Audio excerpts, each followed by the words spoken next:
Dan Illman, Mike Beer, race number 12 at Saratoga on Travers Saturday is the Grade 2 Ballston Spa Stakes for fillies and mares on the turf, a race you can play with the DRF Bets account. Sign up, get 10 times the bonus at drf.com/bet. Bet 20, get 200. Here's the field for the Grade 2 Ballston Spa. We're going a mile and a 16th on the Mellon turf course. Chad Brown trains half the field, including the number 1, A Raving Beauty, who got into a lot of trouble in the Diana last time out. It looked like she was sitting nicely in the pocket going into the turn, and Arad Ortiz looked like he was in a rush, and she got violently checked, ended up in between horses. You could argue she might have been best. Yeah, she might have been best in there. That was a tough loss in there, even when you consider that the horse that beat her was Sister Charlie, who's pretty good.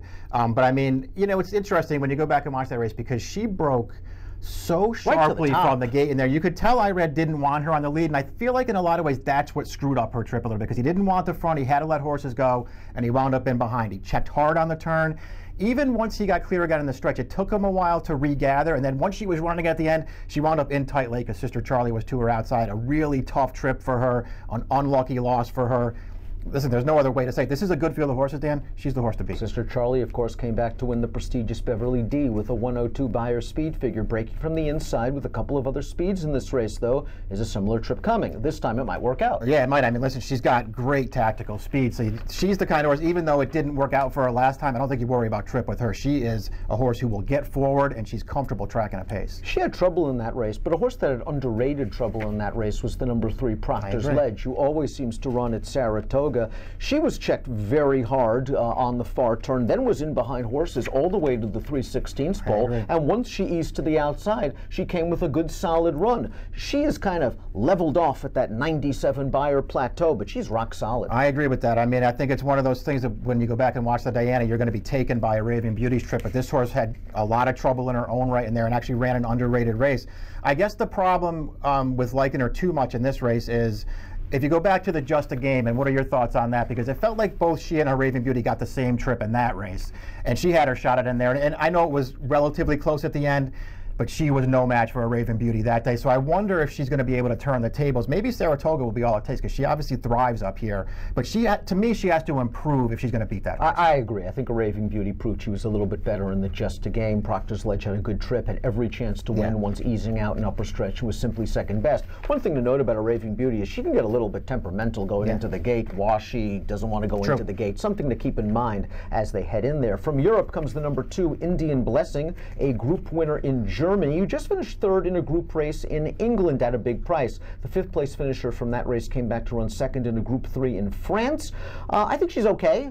I think she's caught a pretty strong field, though. Yeah, she ships in here to a really tough spot. I mean, it's not like this is going to be, you know, one of those races where you ship in with a Euro and you feel like you got a big chance. She's facing some real good horses in here.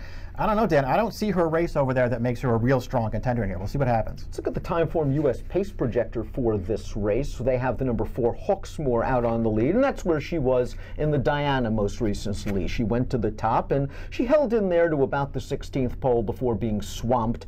I just don't think she's come back as good as she was in 2017. She was solid in 2017, a multiple graded winner. She came back, she only got beat a nose. It was a race where she probably should have won at 3-10. The Gamely, if you want to say, well, she missed the break, fine, we'll throw that race out.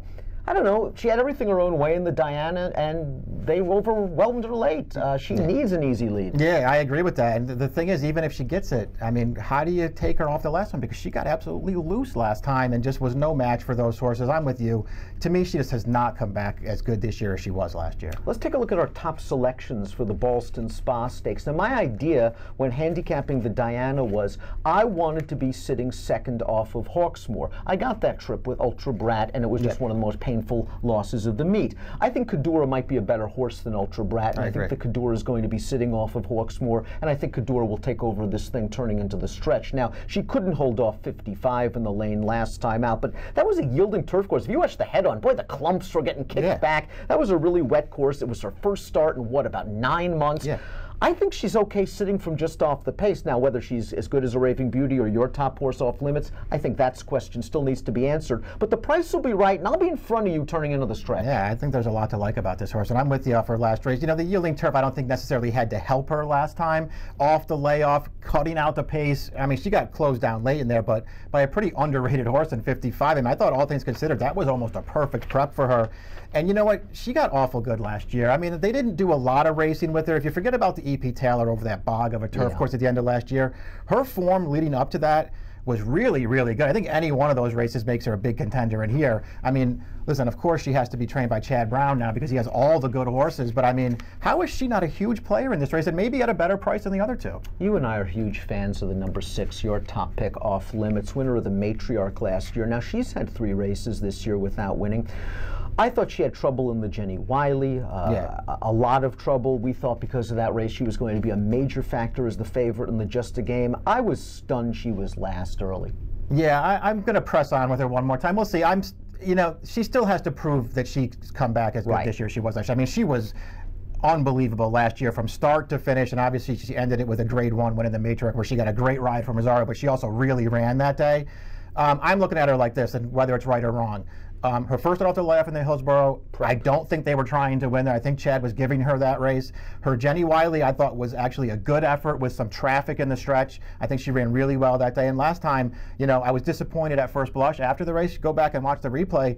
I mean, I don't know if she really had a fair chance in there, Dan. Took her back to last. There was no real closing going on in that race. I mean, the horses trying to make up ground in the stretch, I thought were really up against it, but she was making up ground at the end. I think last time she didn't run as poorly as it looks. I'm giving her one more chance in here, but this is the day she has to step forward. So we both like Chad in the Ballston Spa. You're going 6-1, 3-5. I'm going 5-1, 4, and 6. Again, you can play this great Saratoga Saturday card with DRF bets. If you sign up at drf.com/bet, you get 10 times the sign-up bonus. You bet 20 and you get 200. Approximate post time for the Ballston Spa, 6:20 Eastern on Saturday at the Spa. Best of luck.